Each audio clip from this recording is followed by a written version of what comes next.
Smart summary Hindi में आपका स्वागत है। आज हम बात करने वाले हैं एक बहुत ही खास कला के बारे में। वो कला जो हमें अंदर की शांति की तरफ ले जाती है। जी हाँ, ये है छोड़ देने की कला। और इसे समझने के लिए हम मदद लेंगे निक ट्रेंटन की किताब द आर्ट ऑफ लेटिंग गो की। क्या कभी ऐसा हुआ है कि रात हो चुकी है, आंखें बंद हैं, लेकिन दिमाग तो हजारों किलोमीटर की रफ्तार से दौड़ रहा है। कोई एक बात, कोई इंसान या कोई पुरानी याद अंदर ही अंदर खाई जा रही है। और सबसे अजीब बात क्या है पता है? वो इंसान, वो गलती, वो बीता हुआ पल, वो अब हमारी जिंदगी में है ही नहीं, लेकिन हमारे मन में वहां उसने आज भी घर बना रखा है। ये ना एक बड़ा ही अजीब पैराडॉक्स है। जरा सोचिए, जब कोई समंदर में तैरता है तो क्या होता है? अगर वो डर के मारे हाथ पैर मारता रहे, खुद को सख्त कर ले, तो वो डूब जाता है। लेकिन जैसे ही वो खुद को ढीला छोड़ देता है, पानी पर भरोसा करता है, वो तैरने लगता है। जिंदगी भी आप देखिए कुछ ऐसी ही है। किसी चीज को छोड़ देना हारना नहीं है, बल्कि ये एक समझदारी है, एक हिम्मत का काम है। तो निक ट्रेंटन की ये जो किताब है ना, द आर्ट ऑफ लेटिंग गो, ये एक गाइड की तरह काम करती है। ये हमें साफ साफ बताती है कि जब हम बीते हुए कल को कसकर पकड़े रहते हैं ना, तो हम अपने आज की ताकत और आने वाले कल की उम्मीद दोनों को खो देते हैं। ये किताब हमें कोई बना बनाया जवाब नहीं देती, बल्कि आजादी की तरफ जाने वाला रास्ता दिखाती है। तो चलिए इस सफर पर निकलते हैं। तो इस पूरी चर्चा को हमने 5 हिस्सों में बांटा है।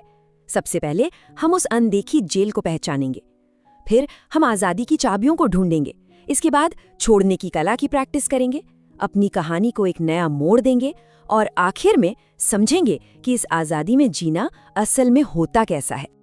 तो चलिए शुरू करते हैं पहले सेक्शन से। यहाँ हम पहचानेंगे उस अदृश्य जेल को, एक ऐसी जेल जिसकी दीवारें और सलाखें बाहर नहीं बल्कि हमारे अंदर ही बनी हुई हैं। ये जेल है ओवरथिंकिंग की।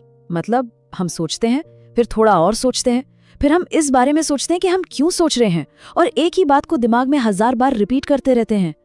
काश मैंने वैसा ना कहा होता, अगर उसने ऐसा सोच लिया तो। ये गहरी सोच नहीं है दोस्तों, ये सेल्फ टॉर्चर है। एक ऐसी जेल जहां कैदी भी हम हैं और जेलर भी हम ही हैं, और हम रोज खुद को उन बातों के लिए सजा देते हैं जो कब की खत्म हो चुकी हैं। और इसी जेल का एक हिस्सा है परफेक्शन की चाह। हमें लगता है कि जो भी करें वो एकदम फ्लॉलेस होना चाहिए, कोई गलती की गुंजाइश ही ना हो।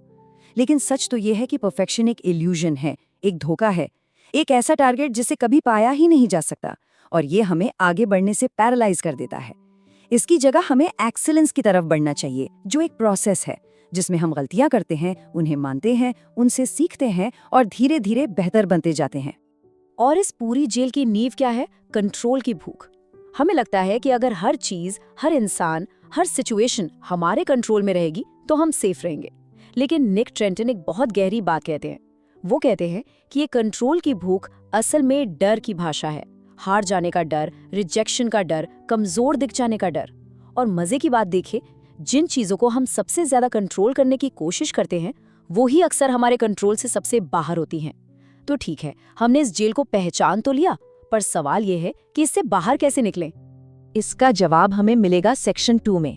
यहाँ हम उन चाबियों को खोजेंगे जो इस जेल का ताला खोल सकती हैं। और ये कोई जादुई चाबियां नहीं है, बल्कि हमारे माइंडसेट में होने वाले छोटे छोटे बदलाव हैं जो हमें आजादी दिला सकते हैं। तो आजादी की पहली और सबसे जरूरी चाबी वो है जागरूकता, यानी कि अवेयरनेस। आजादी का सफर उसी पल शुरू हो जाता है जब हम खुद को ये कहते हुए पकड़ लेते हैं कि अरे, मैं तो फिर से उसी नेगेटिव सोच के लूप में फंस रहा हूँ। अवेयरनेस का मतलब है अपने ख्यालों और अपनी फीलिंग्स को बस देखना, बिना उन्हें सही या गलत कहें। ठीक वैसे ही जैसे हम आसमान में बादलों को आते जाते देखते हैं। ये समझना कि ये सिर्फ एक विचार है, ये मैं नहीं हूँ। हमारे विचार मेहमान की तरह हैं और हम घर के मालिक हैं। हम उन्हें देख सकते हैं, लेकिन उनसे चिपक कर बैठना जरूरी नहीं है। यही छोटी सी दूरी हमें वापस कंट्रोल देती है। अच्छा, अब बात करते हैं दूसरी चाबी की, जो है एक्सेप्टेंस, यानी स्वीकार करना। ये कंट्रोल करने की जो हमारी भूख है ना, उसका सबसे बड़ा इलाज है। ये हर सिचुएशन से लड़ने के बजाय उसे वैसे ही अपनाने की कला है जैसी वो है। अब देखिए, स्वीकार करने का मतलब हार मान लेना बिल्कुल नहीं है। इसका मतलब है ये समझना कि कुछ चीजें हमारे कंट्रोल में होती ही नहीं हैं। और जब हम हकीकत को एक्सेप्ट कर लेते हैं ना, तब जाकर असली शांति मिलती है। हम दूसरों को, हालातों को और सबसे ज़रूरी खुद को माफ़ करना सीख जाते हैं। और तब एहसास होता है कि ज़िंदगी को परफेक्ट नहीं, रियल होना चाहिए। और हमारी तीसरी और आखिरी चाबी है इमोशनल डिटैचमेंट। अब इसका मतलब क्या है? इसका मतलब है कि हम खुद को खोए बिना दूसरों से कैसे जुड़ सकते हैं। ये हेल्दी बाउंड्रीज और मन की शांति का रास्ता है। देखिए, इमोशनल डिटैचमेंट का मतलब पत्थर दिल बनना या अपनी फीलिंग्स को दबाना नहीं है। इसका सीधा सा मतलब है बैलेंस में रहना।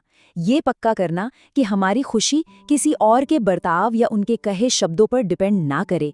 ये हमें वो मेंटल स्पेस देता है जहां हम बस रिएक्ट नहीं करते, बल्कि सोच समझ कर रिस्पॉन्ड करते हैं, और इसी से हम अपने मन की शांति को बचा पाते हैं।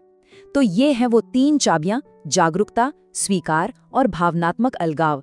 ये हमें जेल से बाहर निकलने का रास्ता तो दिखाती हैं, लेकिन सिर्फ रास्ता जानना काफी नहीं होता, उस पर चलना भी तो पड़ता है ना? तो हमने माइंडसेट तो समझ लिया। अब चलते हैं सेक्शन 3 की तरफ, जहां हम ये देखेंगे कि इन चाबियों का इस्तेमाल असल में करना कैसे है।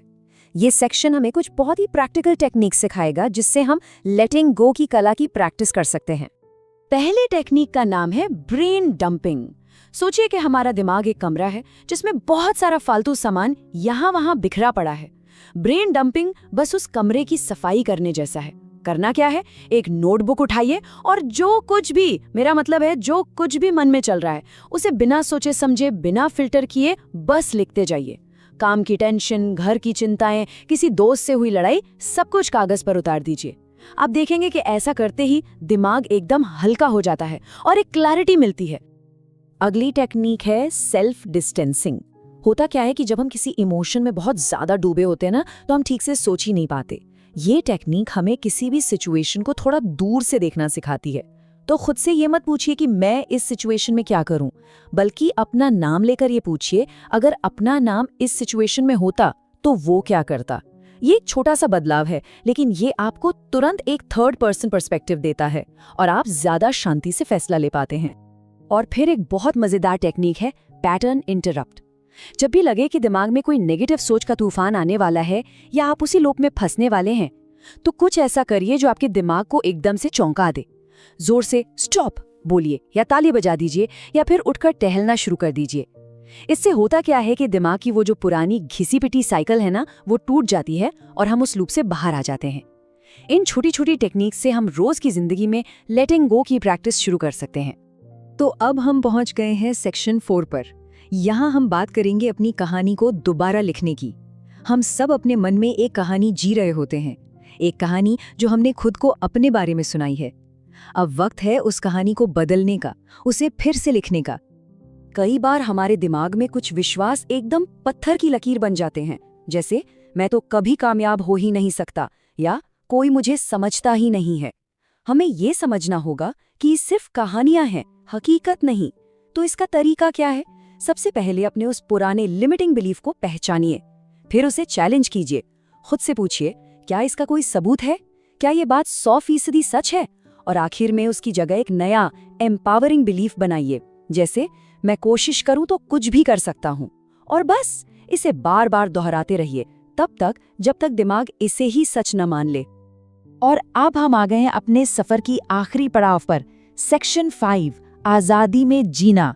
जब हम पुरानी यादों, कंट्रोल की इस आदत और नेगेटिव कहानियों का सारा बोझ उतार फेंकते हैं, तो जिंदगी असल में महसूस कैसी होती है? जब कोई छोड़ना सीख जाता है तो उसके लिए सफलता के मायने ही बदल जाते हैं। तब कामयाबी का मतलब सिर्फ पैसा, शोहरत या स्टेटस नहीं रह जाता।